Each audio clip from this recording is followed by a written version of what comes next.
All right, now the time to make it really serious. Joy as a spiritual path. We often treat joy as a reward, something we must earn, deserve, or pursue after struggle, after hard work, after healing, after success. But what if joy isn't the destination or the end of a journey at all, or the path at all? What if it's joy that is the path? In the Vedic tradition, the word for joy is ananda, not the feeling of fleeting thrill or pleasure, but true bliss that arises from within. The enduring spaciousness of being, the natural state of self, beneath the layers of all ego, illusion, fear, and conditioning. And there is the key. Ananda is your natural state, your unconditioned state. It is not something you have to achieve. It is to uncover from deep within you. Just like sunlight reveals when the clouds drift away, you don't have to chase joy.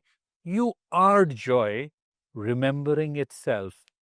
As the Taittiriya Upanishad reminds us, Raso Vai Saha, the divine self is joy itself. What it means is, who you are is joy itself. This means joy is not a luxury, it's not frivolous. It is the moment of final clarity about your true self. I remember meeting an elderly woman walking along a coastal village in Crete. She had very little by modern standards, a very small house, a couple of olive trees, a hand pump, like literally to draw water. And yet, as I spoke with her, every word she spoke was soaked in literal joy.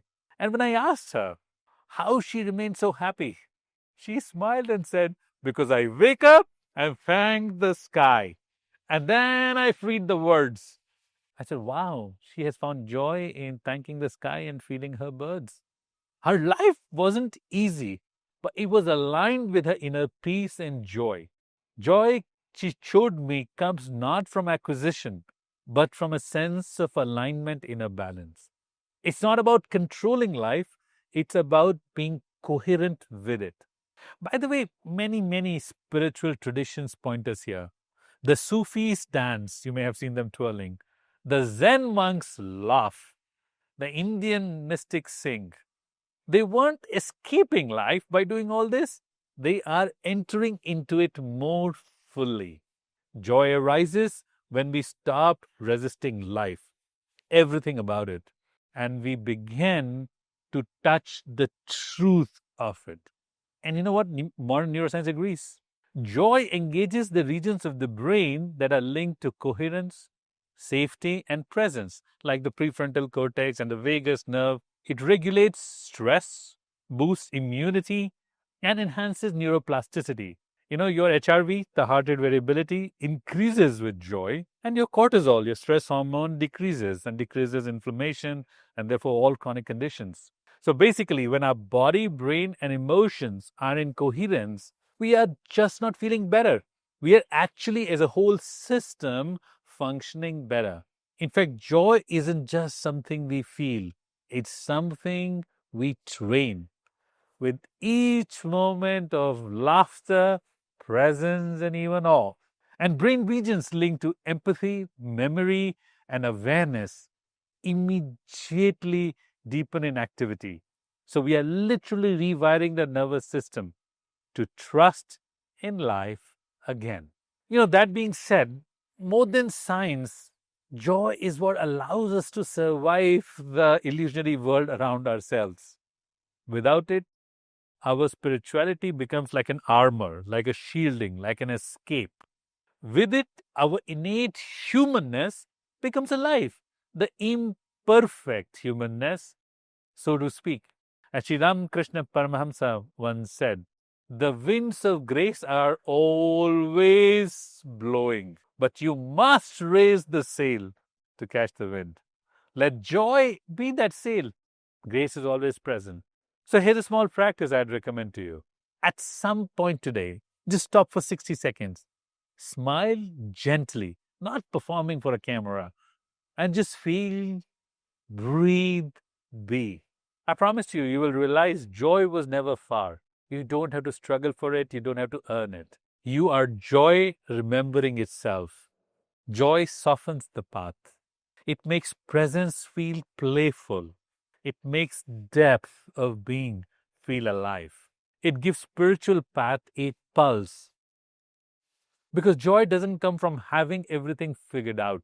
It comes from allowing what's here to be enough, just for it to be enough. Now, let's take a moment together to have a contemplation. What are the moments in your life where joy felt unearned but deeply real? Many of you may found these moments in your playful childhood. So, what if you're waiting to deserve joy rather than to allow it to come forth? What if joy isn't what you reach after work, but what should fuel the work that you do? You know, as the wise often say, joy is the fragrance of the soul when it is free. So let your path be joyful, not just because life is easy, but because your spirit remembers how to dance even when it rains. Stop seeing joy as a reward, start seeing as a compass, as a north. It doesn't mean you are naive. It means you're attuned with your inner self. Because when joy becomes your practice, life stops being a problem to solve. I literally mean it. When joy becomes your practice, life is no longer a problem to solve. Rather, it becomes like a song to listen to and to find yourself moment by moment in that stillness and living one day at a time with an experience of innate joy expressed as life is good.